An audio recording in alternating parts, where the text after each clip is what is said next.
came to Alert Bay to see the world's tallest totem pole, but we found so much more. On Cormorant Island, we met locals at the market, experienced the Umista Cultural Center, and stood in silence at the site of the old residential school that the community chose to demolish. This isn't just a stop on the map. It's a place shaped by resilience, culture, and community. And standing under that towering totem pole actually made us pretty nervous. Wait till you see why. After 7 to 8 hours of going straight up to Johnston Strait, doing about, 8 knots? We're doing 9 knots with 25 to 30 knots of wind against us, at least for the first part. We are pulling into Alert Bay for the evening. I think it's the most protected anchorage for us, and we can't wait to explore it tomorrow morning. When we wake, hear the birds and see the sun. Side by side our fears are done. All the good times just begun.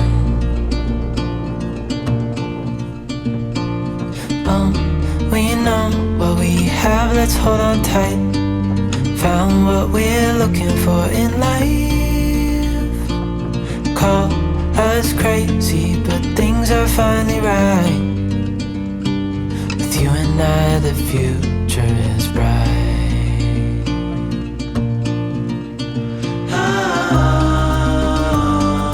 You and I, we got it. We don't need no more. Even in the hard times, you and I can weather any storm. Now that was a really good hook. So what happened there is Blaine was backing down on the anchor, it hooked, and it just started pulling it off the Wildcat. Anyhow, welcome to Alert Bay. We are going to have a very relaxing night, have a good night's sleep, and then we're going to go explore in the morning, and you're coming with us. Good morning, everyone. We are in Alert Bay on Cormorant Island. We have never been before, but we're going to go explore because on this small island, there is so much cultural history with the First Nations. The world's largest totem pole is here, which we definitely have to go see.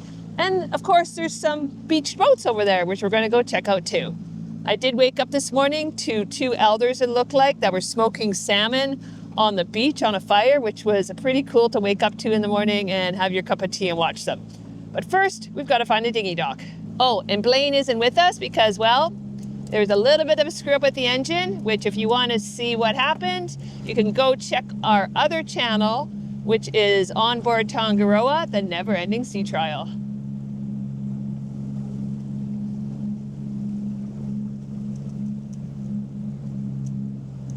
Okay, we found a place for Punga. She's going to stay right there. And let's go see what we can find.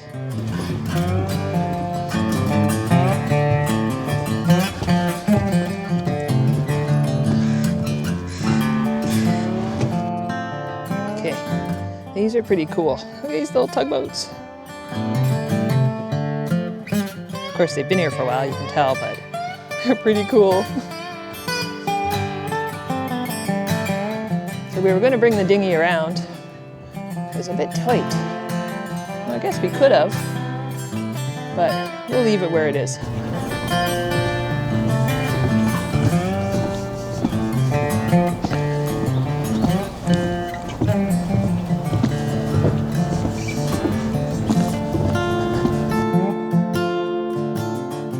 Definitely some liveaboards here.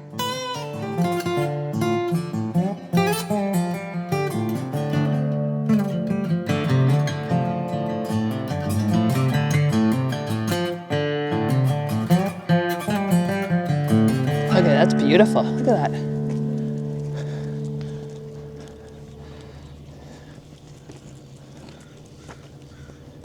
Alert Bay is the hub of the North, it says. During the 1950s to 70s, Alert Bay was the unofficial capital of North coastal fishing and good times. Almost 1,000 fishing boats were registered in the area, and logging and mining were also booming nearby. Thousands of men and their family flocked to Alert Bay every week for supplies, recreation, and entertainment. The street where you're standing was bustling with shops and services, numerous government offices, a bowling alley, a Chinatown, 4 churches, 2 shipyards, and 2 theaters. So we're definitely going to have to check it out there. The nightlife in Alert Bay was the wildest on the North Island. There are many stories of fishermen coming to Alert Bay after a good week of fishing and dropping thousands of dollars in a single night at the bars. At one point in the 1960s, the local taxi company couldn't get enough cars to keep up with the demand on weekend nights. So they brought in a party bus that kept the bar running all night long, going bar to bar to bar. A beautiful boardwalk. Oh, look at this. Good partner, Annie Tuck. I wonder what all the names are. Eskimo, Sailboat, Patrol Boat, Chief Tuckish. That's beautiful, eh? So we are on the search for food. Izzy is hungry. It is a Sunday though, but we are definitely going to walk on down the boardwalk here into the downtown main area of Alert Bay, find some food, and then we're going to go check out the cultural center, the world's tallest totem pole, so stick around. Okay, these are some old historical houses, Iz.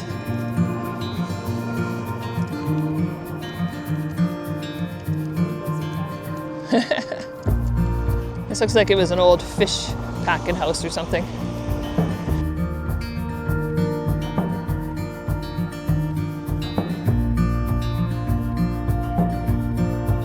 Grill doesn't open till 4 o'clock tonight. Look at her sign on her thing. Beware of wiggle butts. I'm guessing those are dogs. Customs house, lodging, and restaurant. Muster station for I don't know what. Earthquake, tsunami, who knows? This here is the old courthouse. This sunny house was an exciting secret. Hint, there are jail bars on the windows of some rooms in there. That's cool. The bars are on the bathroom and closet windows, are some of the only reminders left of the days when this house was humming with law enforcement activity. Amazingly, this small building was simultaneously a jail, courthouse, and a police station, and a home for police officers. Some locals still remember crowding into the courthouse to watch a trial, or even spending a night or more in the cramped jail cell. Huh. The house operated until the 1990s, and afterwards the building was a doctor's office, rental accommodation, pawn shop, and now a private residence. And it is absolutely beautiful. Poor guy, he's getting a speeding ticket. I recognize the speeding tickets from when I used to write them. They're all the same in the whole of British Columbia. Poor dude. I think I would have let him off, but I've gone soft in my old age. And after walking the boardwalk, we found a summer market with 2 stalls. I see this right here. I'm zooming in on. Look at Selkie Sea Glass. This stuff is stunning. She's on Facebook and Instagram, people. There's her email. But check out the sea glass. He's broke free. He'll never come back. But there's only 2 other kids that stayed. Hey, Iz, look at the charm bracelet here. At a vinegar stand, and all the vinegars are made here in Alert Bay, and they look so yummy. Let me show you. Oh, I love that little stick. So which one is the most popular for salad? For salad would probably go something like blackberry. Oh, let's get a blackberry one then. Very good. I would just, we're going to taste it first? Oh, of course. This is going to be fun.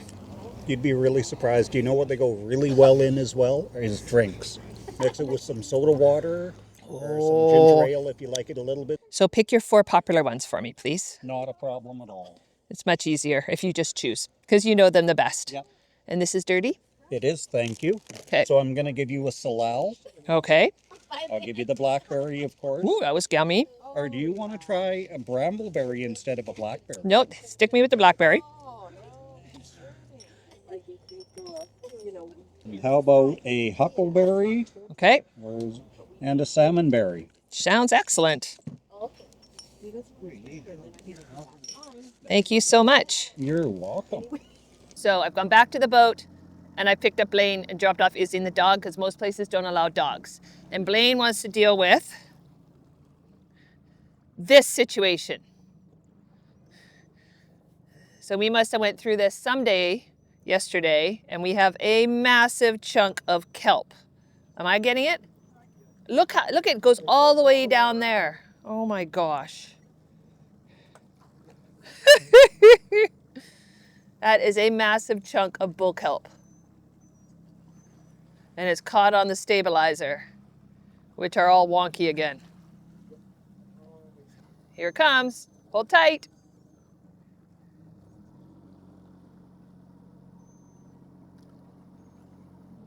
That's like 75 feet. Now we get to do stuff on the other side. Oh, there's more. Where are you taking that one? Out here, setting it free. Okay, let's go get the other one. Pull, Blaine, pull. Oh no, one broke. You got the main one though.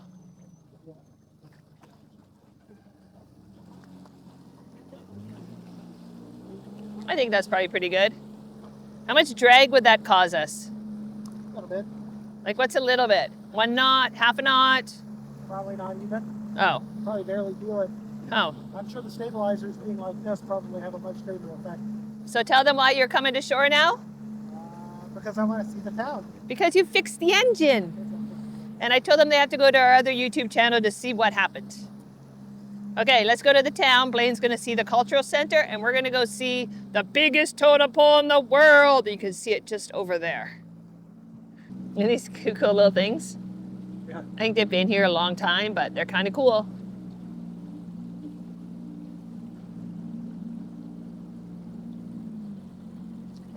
It's not that far. Not far at all. Okay, that's a beautiful totem.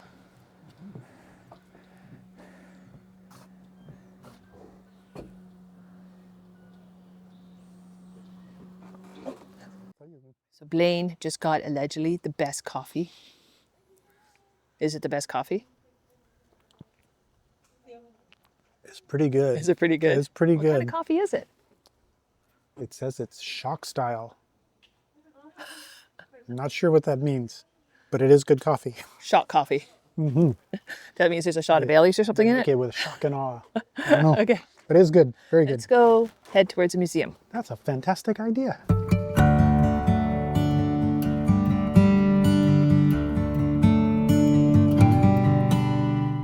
And we just met a lovely German couple that are on the sailboat next to us. Canadian couple. And we just met a lovely Canadian couple that were on the sailboat next to us, and they've been sailing around the world for 19 years. Oh, imagine the stories they have. Anyways, hopefully sometime we'll meet up with them in the Great Bear Rainforest. And what's really cool about Alert Bay is there's a couple houses here with these amazing totem poles. I've also heard them called story poles, so I'm not sure which one is correct, but absolutely stunning. Look at that.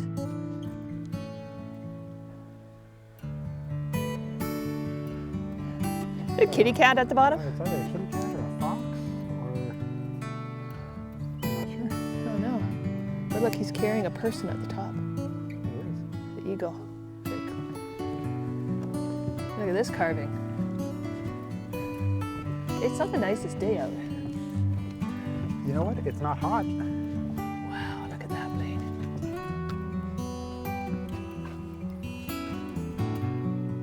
And this is the Christ Church, Alert Bay Anglican Church of Canada, founded in 1879. And look at Tangaroa is right there behind you. Yep. It's pretty gray out. Ready to rock and roll another day. What do you think this is?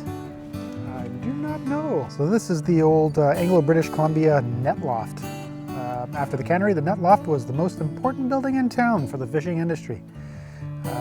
It was left alive with activity as dozens of fishermen fixed and dried their nets inside, and the space was often cold, wet, and thick with the smell of tar. Smell the tar blade. Yep. It says large seine nets, 200 fathoms or 1,200 feet Holy long, crap. would be strung out along the length of the building. And 6 men worked to make men of the seine nets, and it could take as long as 5 days for a crew to make a seine net. The whole entrance pole or something. Look at it. You can walk right underneath it. It's stunning. Is that a orca or killer whale? I do not know. Eagle or something It at the looks top? like it because it's a mouth at the bottom and a tail, and it's got a dorsal fin. But So, look at yeah. the bird at the top diving in. Yeah, And that's got to be a warrior or a hunter. yeah. Okay, those are kind of cool. So you think they bring them up to do the bottom? That'd be my guess. Clean off the bottoms. Whatever underwater maintenance they can do and can do in the span of a tide. Hey, look at that old traditional boat over there, First Nations boat. Oh yeah. I wonder what's in here, Blaine. Hey, Blaine, it's another rope swing. Swing, baby, swing. Not swinging on it.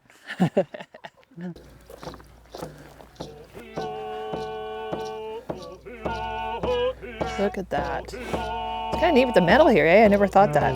Cap off the grain at the top. Looks like they're refurbishing. Could be.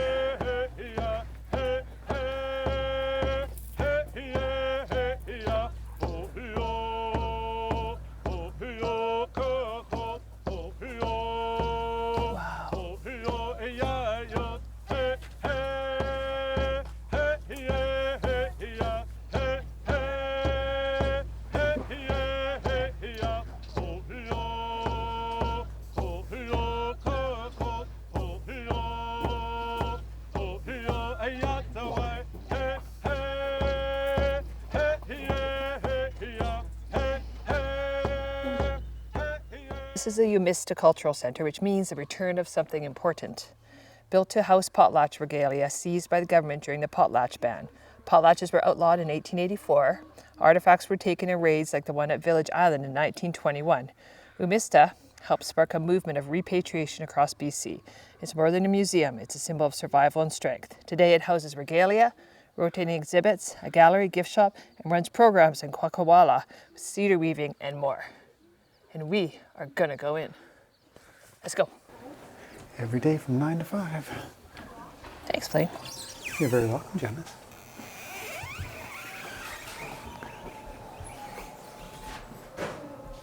Oh, that was absolutely amazing in there. We did not record anything because out of respect for the artifacts that we returned that were seized for illegal potlatches, but the masks in there, absolutely stunning. If you want to see a virtual tour, hit that link below because you just don't want to miss it. But out of respect for the First Nations, their artifacts, their history, we didn't record anything in there. Right now we are standing on the grounds of the St. Michael's Indian Residential School, which operated here in 1929 until the early 1970s. This residential school was the last one to close in British Columbia. It was demolished in 2015 and the land was blessed by the Namgis community. The Umista Center holds documentaries and artifacts that help tell this hard but very important story.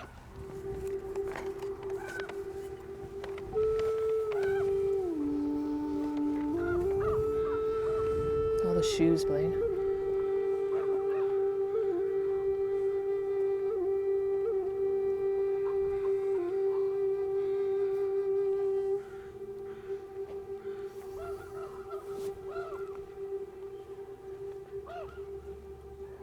And it's kind of interesting that there's a raven sitting up there.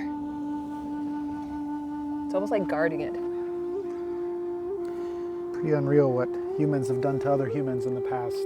Tell them about the door you saw in there. It was a pretty moving piece. Apparently when they tore down the residential school here, someone, and I think we were speaking to another lady here, and she was saying that they don't know who did it, but apparently somebody went and painted this image all around the building, and it's an image of First Nations youth with religious robes on, a feather, an upside down cross, and face painted bright white. And there's just so much imagery in that picture. It was actually pretty moving, but yeah, pretty unreal.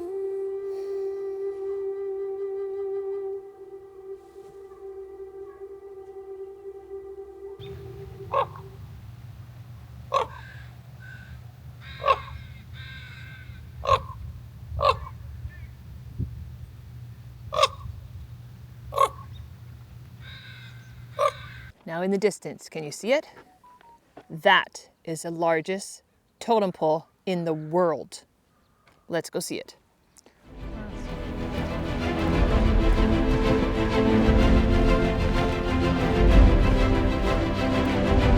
So this is pretty cool. This is supposed to be the biggest totem pole in the world at 173 feet tall.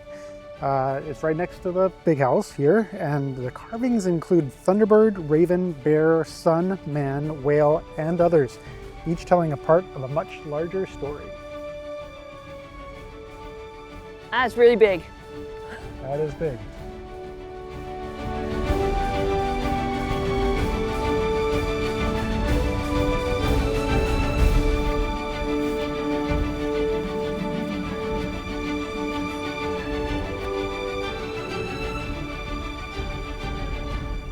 I'm not gonna lie, it's mildly terrifying standing under this. Because it looks like that's going to fall on us. It could. It's a bit sketch. I don't know if sketch is the word, but yeah, they have definitely thrown some stuff together to make this thing stay standing, for sure. I admire the And the fact that ingenuity. these cables aren't attached anymore. Oh, that's true, yeah. Oh boy.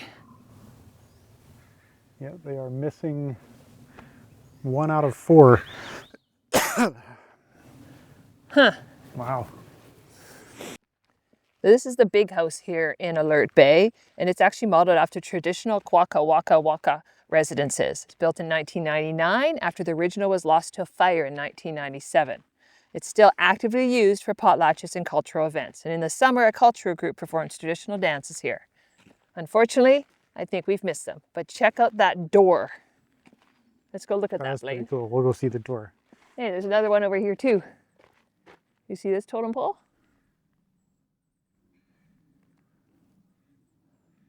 Huh. But I want to look at the door over here. There's just so much to look at in this town.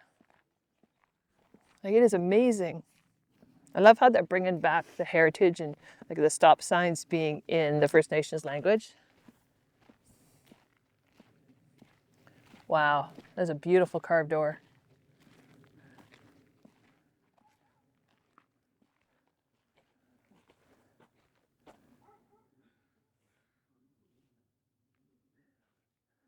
I think this is one of the friendliest towns we've ever been in.